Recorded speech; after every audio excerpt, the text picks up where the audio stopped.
Shalom saudara yang dikasih Tuhan. Hari ini kita bertemu lagi. Saya akan membawakan sebuah kesaksian bagaimana Tuhan benar-benar merubah hidup saya. Semakin hari saya merasakan saya semakin mengasihi Tuhan Yesus. Percayakah saudara bahwa Tuhan Yesus mati di kayu salib untuk pergi ke surga, lalu Dia akan menyediakan tempat bagi kita. Tuhan Yesus berkata, "Aku pergi ke rumah Bapa untuk menyediakan tempat bagimu." Berarti engkau dan aku, kita semua punya rumah di surga yang Tuhan sudah sediakan. Tetapi apakah kita benar-benar akan pergi ke sana? Itu adalah dari diri kita sendiri. Pada suatu hari Tuhan memberikan saya penglihatan seperti ini. Saya di dalam penglihatan saya berada dan di sebuah tempat hijau, penuh dengan kedamaian, seperti padang rumput seperti itu. Lalu saya seperti terbang dan saya mendarat di rumput-rumput di depan sebuah rumah. Seperti rumah, gedung seperti gedung, warnanya putih, gedung putih ini, dan mempunyai tangga. Pada saat saya bangkit dan berdiri dan berjalan menuju rumah ini, seorang malaikat sudah menantikan saya berdiri di sana. Dia memakai baju putih. Pada saat saya berdiri dan saya menapak tangga itu, dia menunjukkan kepada saya ada sebuah nisan. Lalu dia berkata kepada saya begini, "Lihat nisan ini. Ini adalah suami daripada ibu yang sebentar lagi akan datang ke tempat ini." Dan ini kemudian dia kasih kepada saya foto daripada ibu yang segera akan datang ke tempat itu, katanya, ke tempat atasnya. Lalu dia kasih sebuah foto kepada saya dan saya memasukkannya ke sebuah dompet kecil seperti dompet gepeng seperti itu. Kemudian malaikat ini berkata kepada saya, "Mari sekarang ikutlah aku." Lalu pada saat saya mengikuti dia, saya lihat ada sebuah pintu. Nah, pintu itu terbuka. Pada saat pintu ini terbuka, saya melihat sebuah penglihatan lagi di sana. Di situ ada sebuah tempat alun-alun yang dengan 4 pilar begitu, dikelilingin begitu banyak malaikat yang sedang mengelilingi alun-alun ini. Itu di sebelah kanan saya. Lalu di sebelah kiri saya ada sebuah ruangan. Waktu saya masuk ke ruangan itu, saya terheran-heran karena ruangannya itu panjang sekali ruangannya dan besar sekali. Dan saya melihat di jendela di sana ada sebuah pemandangan yang sangat indah, sebuah taman-taman indah dengan bunga-bunganya. Saya lihat begitu indah. Dan saya lihat juga ini meja yang ada di tengah-tengah ruangan yang panjang itu, ada beberapa meja panjang dan semua orang sudah duduk di sana, sudah duduk seperti ada sebuah pesta makan seperti itu, saudara. Jadi pada saat saya diajak ke sebelah kiri ruangan ini, malaikat itu berkata, "Mari, aku akan tunjukkan kepadamu tempat dudukmu, di mana nanti engkau akan duduk."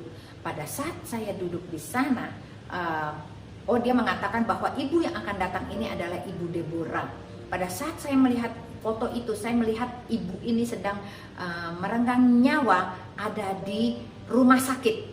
Jadi saya melihat seperti ada video klip begitu, bahwa ibu ini sebentar lagi akan pergi, dia akan meninggal dunia. Dan saya dikasih lihat prosesnya itu, bahwa ibu ini akan segera datang.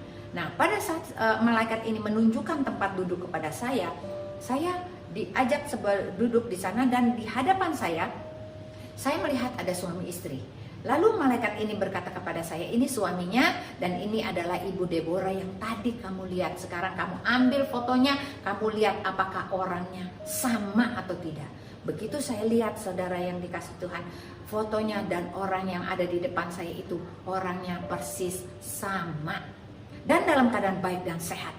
Saya lihat kedatangan beliau itu disambut dengan pesta makan, disambut dengan malaikat yang begitu banyak, yang semua berkumpul menyambut kedatangan Ibu Deborah ini.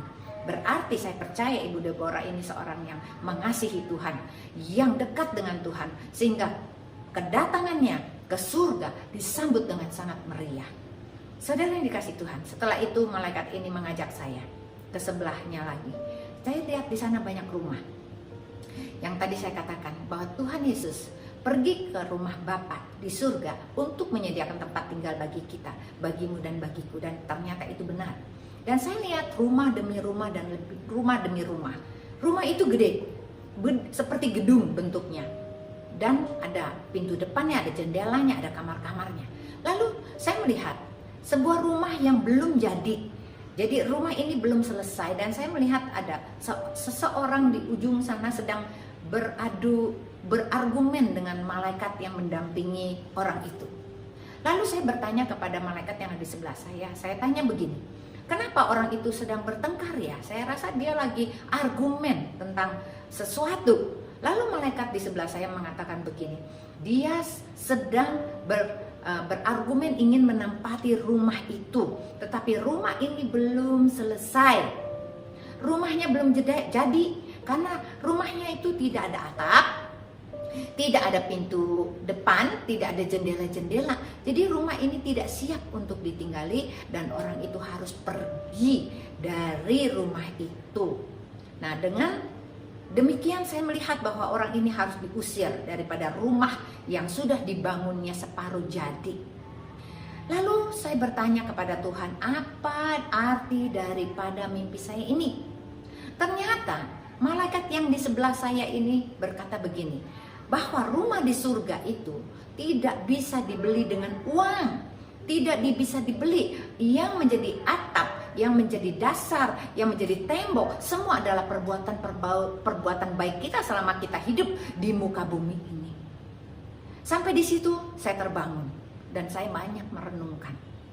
Lalu saya teringat firman Tuhan yang berkata begini, carilah dahulu kerajaan Allah dan kemuliaannya, maka segala sesuatu akan ditambahkan kepadamu. Janganlah engkau khawatir apa yang kau makan, minum, dan pakai. Itu semua dicari oleh orang-orang yang tidak mengenal Tuhan. Lalu Tuhan berkata begini, jangan jadi seperti orang kaya yang bodoh. Dia mencari hartanya begitu banyak, membuka lumbung baru, tetapi malam hari itu juga dia diangkat daripada tubuhnya, berarti dia meninggal. Tuhan berkata, jangan kita mencari yang sia-sia. Jangan mencari kekayaan, sesuatu kekayaan yang kita anggap penting, tetapi kalau kita tidak kaya di mata Tuhan. Saya benar-benar terinspirasi oleh mimpi itu. Berarti Tuhan mengajak kepada kita, kepada saya dan saudara yang dikasihi Tuhan, untuk membangun rumah kita di surga. Dimulai dari hidup kita. Kita benahin hidup kita fokus kepada Tuhan. Kita tidak lagi memikirkan harta dunia, tetapi kita banyak-banyak berpikir bagaimana caranya aku membangun rumahku di surga. Rumahku pasti indah, rumahku pasti besar, banyak kamarnya. Kita banyak berbuat baik, kita banyak melakukan firman Tuhan, yaitu kita mengasihi sesama kita dan mengasihi orang yang lebih rendah daripada kita. Kita membantu pelayanan pekerjaan Tuhan, dan dengan begitu rumah kita di surga mulai terbentuk. Bagaimana cara rumah kita di surga itu terbentuk? Rumah kita di surga bisa terbentuk dimulai dari rumah hati kita dulu.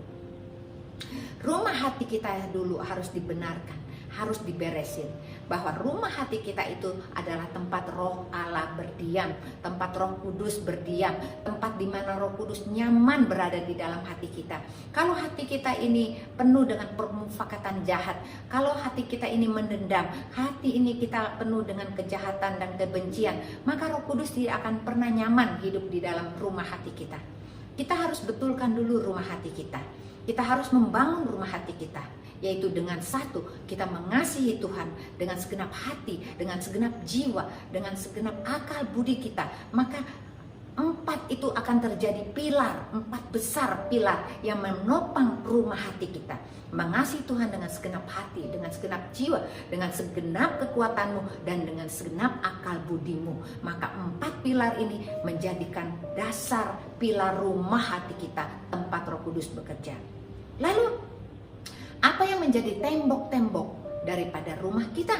Tembok-tembok rumah kita ini adalah kasihilah sesamamu manusia seperti dirimu sendiri. Ini yang akan menjadi tembok yang menjadi tembok yang bagus, yang keras, yang rapat bagi rumah hati kita. Kalau kita sudah mempunyai pilar dan kita sudah mempunyai tembok dan kita memerlukan atap daripada rumah hati kita ini. Apa yang disebut dengan atap rumah hati kita ini?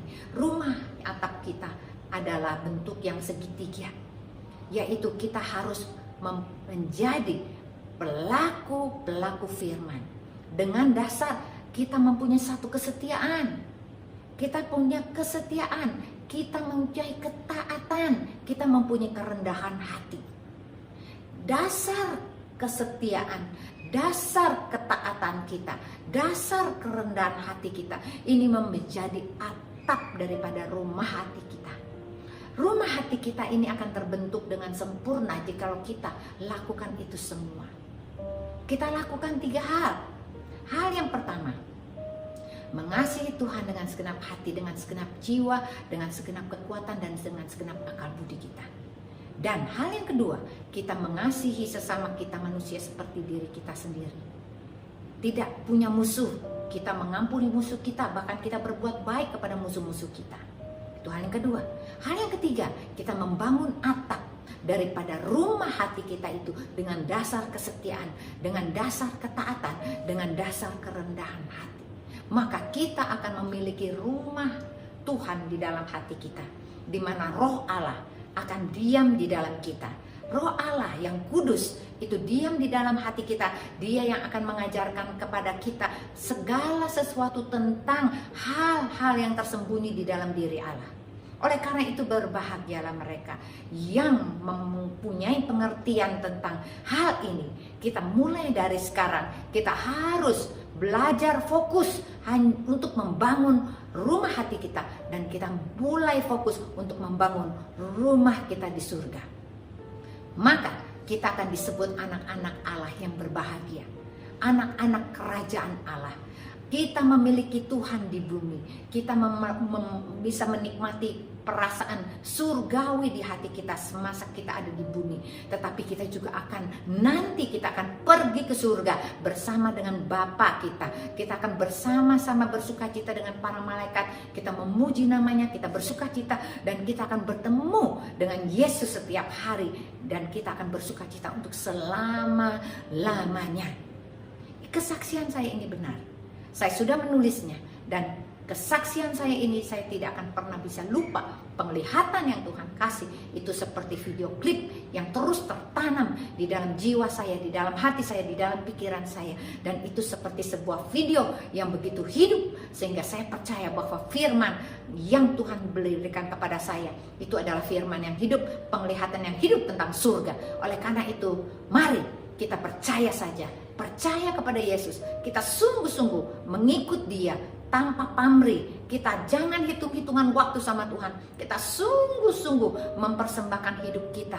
Tubuh kita menjadi bait Allah. Hidup kita menjadi hidup yang mulia, hidup yang kudus, hidup yang bermakna, hidup yang produktif buat Tuhan. Oleh karena itu, maka engkau namamu tercatat di surga. Engkau dan aku, kita akan menjadi penghuni surga. Tuhan Yesus memberkati.